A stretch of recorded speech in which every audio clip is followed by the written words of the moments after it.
Chers frères et sœurs, si vous avez été bien attentifs, ce dont je ne doute pas un seul instant, vous serez rendu compte qu'avec l'évangéliste Luc, rameau, c'est 100 rameaux. Il n'y a pas un seul rameau qui traîne dans l'évangile selon Luc. C'est peut-être l'évangile le plus église verte qui soit. Parce qu'évidemment, ce n'est pas vraiment la saison pour couper les rameaux. La sève est en train de remonter. Il s'agit de laisser la nature pouvoir s'épanouir. Alors, je n'épiloguerai pas sur cette petite bizarrerie. Je constaterai avec vous que seuls des manteaux, des vêtements sont étendus sur le sol que va fouler Jésus. Ce récit met en scène des personnes qui se mettent en route et qui vont emprunter des chemins différents, ensemble.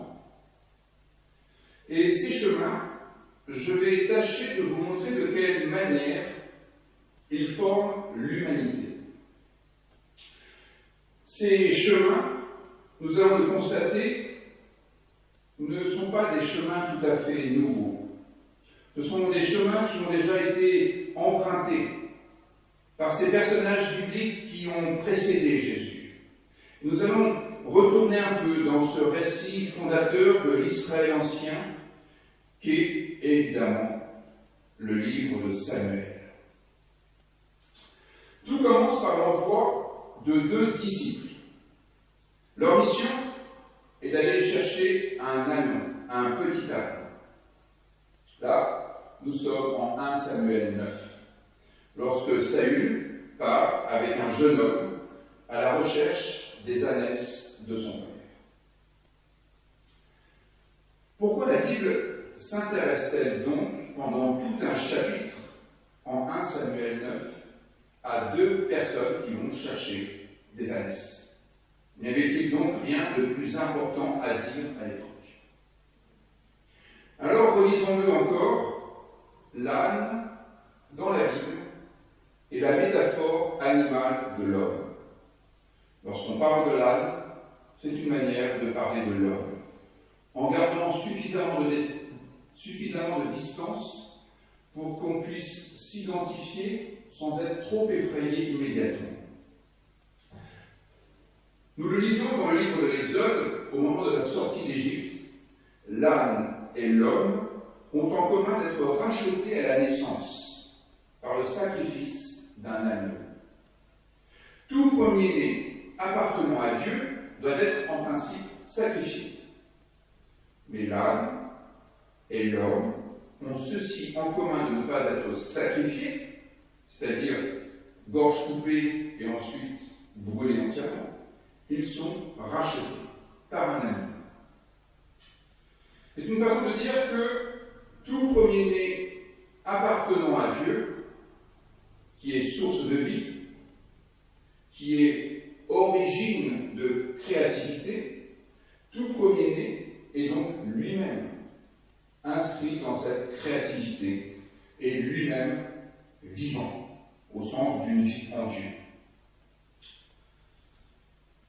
Tous sont sacrifiés, sauf l'âne et l'homme qui sont rachetés. Aller à la recherche de l'agneau, du coup, c'est aller à la rencontre d'un animal qui appartient à Dieu. Et c'est là la condition de l'humanité. Nous ne nous appartenons pas. Nous ne nous possédons pas. Nous appartenons à Dieu. Ce qui implique que, en fait, nous n'appartenions à personne. Et évidemment, cela peut sembler bien anodin et bien évident, mais dans les faits, nous sommes si souvent soumis, aliénés à nous-mêmes et plus encore à d'autres personnes. Pour reprendre un terme employé souvent dans les discussions sur la bioéthique, nous ne sommes pas disponibles. Nul ne peut disposer de notre corps comme bon lui semble. Nul ne peut en prendre possession. ne peut en être maître. C'est ce que dit ce principe du rachat du premier-né. Nous appartenons à Dieu. Et si nous appartenons à Dieu, alors nous n'appartenons à plus personne, ce qui nous libère considérablement. Nous ne sommes pas une marchandise. Le fait que le premier-né soit racheté n'indique pas qu'il a une valeur marchande. L'agneau du sacrifice, c'est une substitution qui ne correspond pas à un prix spécifique et qui varierait en fonction du cours du marché. Il indique qu'il y a substitution. Et encore, le Lévitique, au chapitre 12, indique que si les parents ne sont pas suffisamment riches pour acheter un agneau, ils pourront sacrifier des colombes.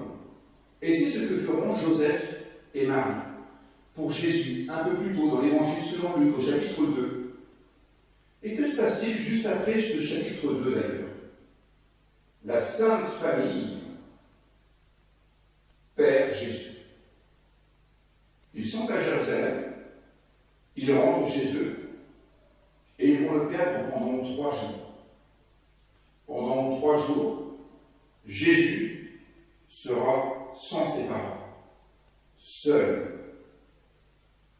Comme Saül.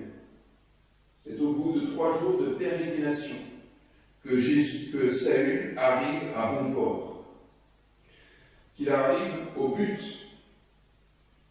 Et que se passe-t-il au bout de ces 3 jours? Jésus dit à ses parents que nous sommes fils et filles de Dieu, qu'il est dans la maison du Père. Pourquoi donc s'inquiéter? Il a trouvé sa véritable filiation. Comme Saül va, au bout de cette pérégrination, découvrir sa véritable filiation, puisqu'il va recevoir l'onction de Samuel, qui est une façon de dire « tu es fils de Dieu ». Le premier Messie, Saül, est fils de Dieu. Et cela se reproduit avec Jésus. En allant à la recherche de l'anneau, nous sommes donc dans un parcours initiatique qui nous permet de découvrir qu'il y a d'autres filiations que les filiations biologiques. Il y a d'autres filiations que nos appartenances qui bien des fois nous enferment. Il y a des filiations qui nous libèrent. C'est ce que s'évertueront à dire les réformateurs. La foi est une adhésion à Dieu qui nous libère de toutes les aliénations. En allant à la recherche de l'anneau, les disciples de Jésus font face à leur propre condition humaine. Et la condition humaine, c'est une condition d'homme libre. Libre à l'égard de tous, grâce à Dieu, sans délai de prescription. Appartenir à Dieu, il faut bien entendre ainsi, c'est être libre de toutes les aliénations. Aliénation familiale, aliénation sociale, aliénation ecclésiale, aliénation nationale, aliénation professionnelle. Même par le baptême, nous ne sommes pas condamnés à être protestants, ni à être chrétiens, ni quoi que ce soit d'autre, qu'hommes et femmes libres grâce à Dieu. Si nous continuons un petit peu le récit du livre de Samuel, nous voyons passer l'agneau du rachat dans le repas qui est organisé par le prophète Samuel pour Saül, qui, une fois qu'il aura pris conscience de sa vraie nature, de sa véritable filiation et de sa liberté à l'égard d'un père dans l'ombre duquel il vivait, vient alors le sacre de Saül. Je vous en ai parlé, cette onction d'huile, comme vient le sacre de Jésus, qui est déclaré roi. Le Seigneur vient, et c'est le roi qui vient à nous. Jésus est acclamé comme roi, ce qui avait été le cas de Saül autrefois, premier roi d'Israël, premier Messie également. Mais Jésus, lui, entre à Jérusalem, la ville de David, comme David roi, mais aussi comme fils de David. C'est-à-dire, s'il est fils de David, à la manière de Salomon. Salomon qui fit son entrée royale à Jérusalem sur la mule de David. La mule. Dans le texte grec de la Septante, que Luc avait sous les yeux, c'est Hémionos, la moitié d'une ânesse. Et la foule de crier « Vive le roi Salomon !» traduction anglaise King James traduira par God Save King Saul. Évidemment. Traduction très peu littérale, mais extrêmement significative. Cela signifie que, depuis toujours dans les textes bibliques, la royauté s'enracine dans l'humanité que désigne l'Anon et sa mère, l'ânesse. L'ânesse et la demi-ânesse qui est l'Anon. La royauté, et à dire quelque pouvoir que ce soit, ne devrait jamais s'exercer sans être profondément enraciné dans cette humanité.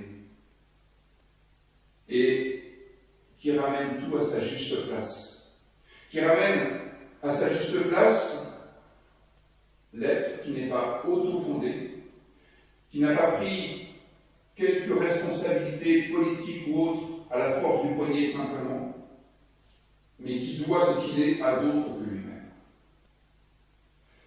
Le roi, juché sur une ânesse ou sur un ânon, prend conscience de sa condition humaine, qui est la condition d'un homme libre, mais aussi de quelqu'un qui doit être humble, parce qu'il sait qu'il n'est pas sorti de son propre rêve. Il est issu d'une filiation qui le dépasse largement. L'humilité de Jésus, qui dans quelques jours lavera les pieds à ses disciples, dit bien aussi le sens du service qui devrait animer toute personne exerçant des responsabilités. Être roi à la manière de Jésus, c'est être animé d'un esprit de service. L'entrée de Jésus à Jérusalem n'est pas sans faire penser à l'entrée de Salomon à Jérusalem. Il n'y a pas que l'histoire de l'âne, de l'ânesse ou de l'ânon, il y a aussi la réaction. Lorsque Salomon est entré, il y avait eu de fortes réactions. Joab, l'un des généraux de David, se demandait pourquoi la ville était en émoi. Je cite le premier livre des rois. Ce qui frappe dans l'attitude de Jésus, c'est qu'il ne prend pas le pouvoir. Il n'intrigue pas non plus pour le recevoir. Il n'y a pas toutes ces intrigues de cour, toutes ces manigances de couloir. Jésus est acclamé parce qu'il incarne la véritable autorité dont nous avons tous besoin. La véritable autorité qui consiste les autres, qui consiste à autoriser les autres à vivre, à être en droit de s'épanouir. Et ça ne peut être que l'affaire d'un homme lui-même libre, profondément libre. Lorsque nous sommes empêtrés dans toutes nos aliénations, la liberté de l'autre et le bonheur de l'autre ne sont vraiment pas en tête de nos préoccupations. Nous avons déjà nos propres problèmes à régler, souvent sur le dos de l'autre, pour ne pas être dans une figure d'autorité qui va autoriser l'autre à vivre. Nous avons plutôt envie qu'il souffre comme nous. En revanche, lorsque nous sommes libres de tous ces problèmes personnels, alors nous pouvons être de vrais vecteurs de liberté pour les autres. Et c'est là toute l'histoire de Jésus, qui n'est pas un homme de paille, qui n'est pas dans la main de quelques puissants, mais qui fraye son chemin comme cela lui semble le plus juste à ses yeux. C'est un homme à la parole libre, qui peut aimer librement et non pas par intérêt, en se disant « il est bon que j'entre en relation avec celui-ci, ça me permettra d'accéder à tel réseau. Il est bon que je sois bien vu de celui-ci, cela lui permettra de penser à moi le jour où il aura un poste à prendre. Il est libre à l'égard de l'ordre établi, surtout quand cet ordre est malsain et qu'il ne permet pas aux individus de s'épanouir librement. Jésus est libre à l'égard de l'orgueil que développent parfois les hommes, le pouvoir qui se pensent infiniment supérieur aux autres. Jésus est libre à l'égard des pileux qui lui demandent de répondre à ses disciples parce qu'ils sont soudainement joyeux et qu'ils l'expriment sans entrave. Et il prévient, si les disciples se taisent, alors les pierres crient. Il y a le chemin des disciples, qui les conduit à penser leur humanité en intégrant la liberté individuelle. Il y a le chemin de royauté de Jésus, qui lui permet de développer l'humilité et l'esprit de service. S'ouvre enfin le chemin de la foule, un chemin pour nous-mêmes. Et ce chemin, nous venons de l'entendre, c'est un chemin de responsabilité. Parce que si nous ne prenons pas nos responsabilités, qui les prendra à notre place? Si nous nous taisons, les pierres crieront. Nous savons bien que les pierres ne crient pas. C'est une façon de dire que si nous ne le faisons pas, personne ne le fera. Ou alors si, les pierres peuvent parler. Mais c'est la violence. Et cela ne conduit pas à la paix dont il va être question dans quelques instants. S'il n'y a plus que les pierres pour parler, alors c'est le chaos absolu. Cette responsabilité s'observe par un impératif. L'impératif de ne pas laisser tomber la protestation vive qui accompagne la souveraineté divine.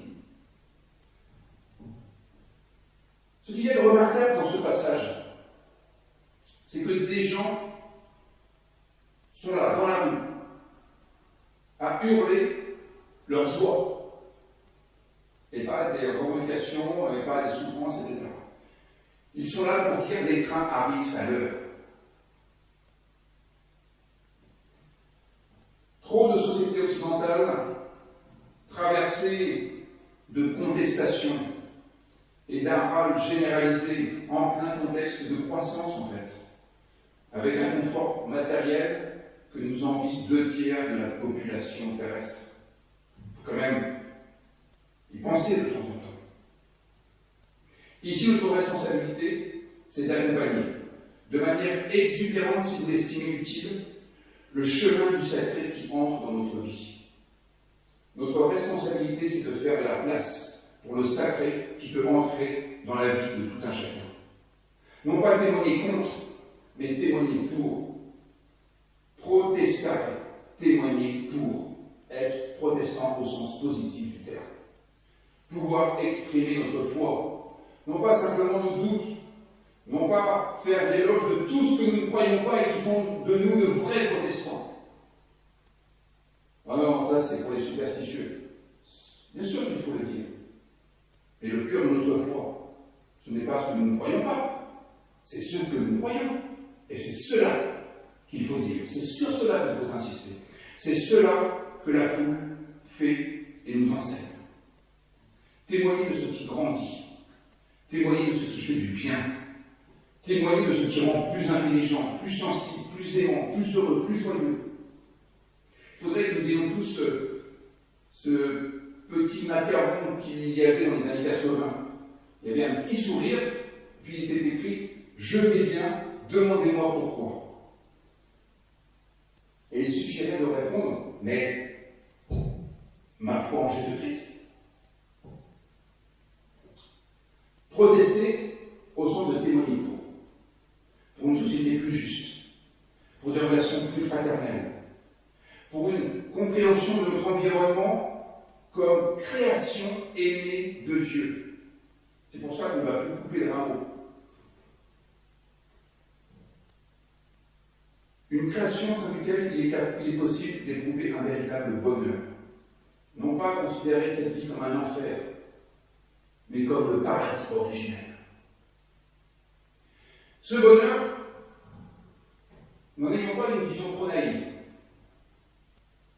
n'en ayons pas une vision infantilisée. Ce bonheur n'est pas sans souffrance. Et c'est la fin de cet épisode qui parfois est chanté. Mais il convient aussi d'observer dans cet épisode biblique que Jésus pleure. Il pleure sur Jérusalem. Il pleure sur sa population qui n'a pas encore conscience des enjeux. Et c'est peut-être ce que nous vivons nous-mêmes lorsque nous regardons notre société et que nous n'en pouvons plus de voir ce degré d'irresponsabilité.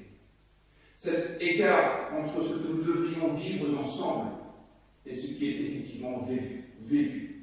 Et comme Jésus, il peut nous arriver de pleurer au moins intérieurement. Jésus pleure ce qui signifie qu'il souffre. Vous voyez, Jésus n'a pas souffert que sous Ponce Pilate. Cette histoire de souffrance de Jésus n'est pas réservée à cette histoire de crucifixion. Jésus a souffert, point. Et il n'aura pas souffert que de douleur. Jésus a souffert d'une passion pour le monde, à tous les sens du terme. Une passion pour la vie, une passion pour les vivants, une passion pour ce qu'il y a à vivre. Et on souffre quand les gens vivent en sous-régime. On souffre de voir quelqu'un ne pas faire valoir tous ses talents. On souffre de voir quelqu'un qui n'est pas en mesure de pouvoir accéder à tout ce à quoi il a le droit. C'est dur parfois et souvent en fait de voir le décalage qu'il y a entre ce que nous pourrions vivre et ce que nous vivons effectivement. Et c'est cela que la Bible nomme le péché. La distance qu'il y a entre ce que nous pourrions vivre grâce à Dieu et ce que nous vivons effectivement.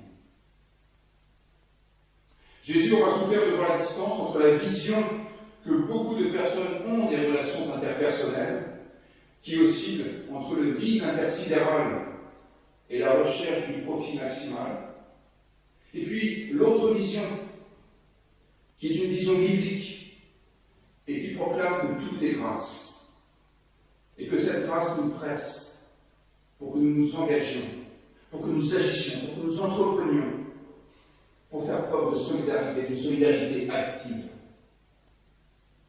Si seulement chacun savait en ce jour tout cela et tout ce qui conduit à sa paix, dit Jésus. Si seulement les gens ouvraient un peu les yeux, si seulement les gens prenaient un peu le temps pour réfléchir et pour prendre conscience de l'état du monde et de ce qu'il est encore possible de vivre. Si seulement chacun se laissait attirer par ce qui provoque la vie en abondance. Si seulement chacun se concentrait sur ce qu'il y a à espérer. Sur ce qu'il y a à espérer de beau. Si seulement chacun avait pour centre de gravité et pour perspective l'harmonie, le shalom dont il est question en fait dans ce texte. Eh bien, ce ne serait pas simplement la belle histoire de tous les gars du monde qui se tiendraient la main. Ce ne serait pas simplement cela.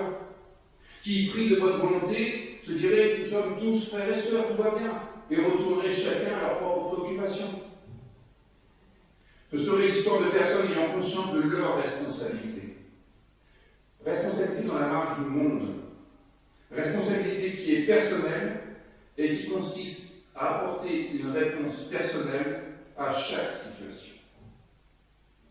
Non pas se demander ce que le monde peut faire pour nous, quels sont encore les droits dont nous pouvons bénéficier, mais se demander ce que nous pouvons faire pour le monde, pour paraphraser John Fitzgerald Kennedy. Car la grâce divine nous rend capables de répondre. La grâce est ce qui fait de nous des êtres capables de certains accomplissements, comme disait Ricoeur. La grâce divine nous rend capables de répondre aux défis que nous rencontrons.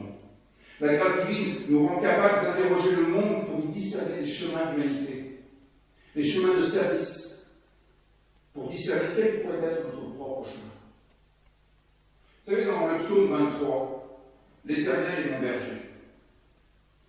Il nous guide dans les sentiers de la justice. Non pas le sentier de la justice, mais les sentiers de la justice. Nous avons chacun à frayer notre propre chemin. C'est tout le sens de ce passage biblique. Nous ne sommes pas condamnés à emprunter le chemin d'un autre. Nous ne sommes pas condamnés à être orgueilleux comme les orgueilleux. Nous pouvons être libres, nous pouvons être humbles, et par conséquent nous pouvons frayer notre propre chemin, qui est un chemin de responsabilité. La grâce divine exprimée pleinement par Jésus nous révèle notre capacité à nous investir à notre tour dans la création d'un monde infiniment plus humain. Et du coup, cette responsabilité est terrible. C'est pour cela qu'il faut absolument tenir à la fin de cet épisode biblique. Inutile de faire comme si nous ignorions la suite de cette histoire. Elle finit mal le vendredi. Le vendredi vendredi saint, c'est quand même le Black Friday, le véritable Black Friday, non pas le Good Friday comme on entend dans les pays anglo-saxons. Enfin, je trouve. Parce que Jésus n'est pas simplement Saül et David. Jésus n'est pas seulement Salomon qui rentre en pleine gloire dans Jérusalem.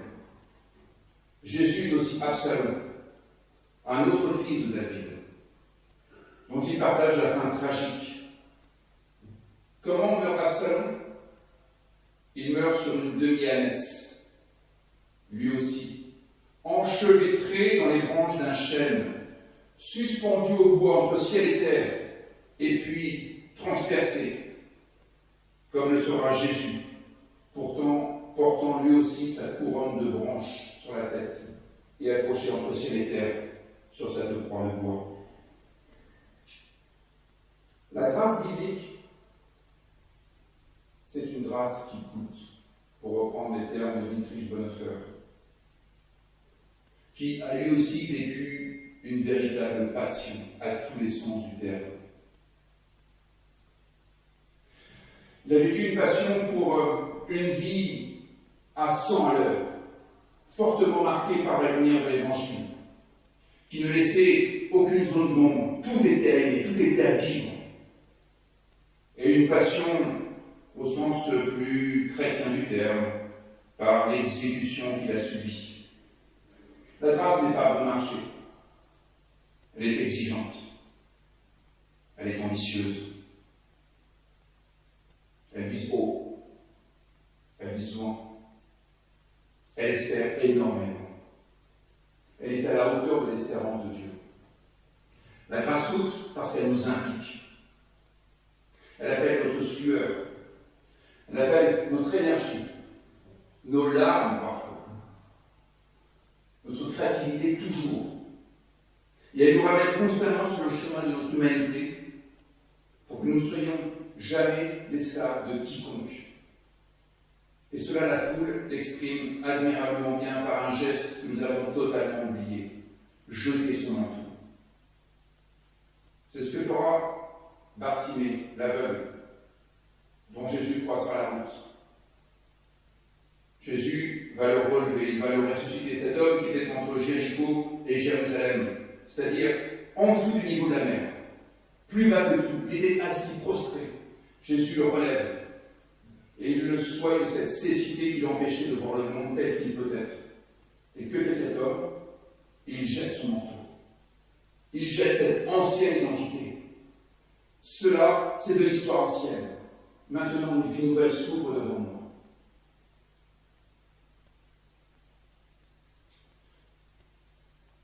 Ne jamais plus être l'esclave de quiconque. Ne jamais renoncer au sens du service. Ne jamais se départir d'un sens aigu des responsabilités. Voilà, ça c'est Rameau. Sans Rameau, mais avec une vraie humanité. La grâce s'exprime dans cet épisode comme une vocation à accomplir notre métier d'humain, libre, humble, responsable.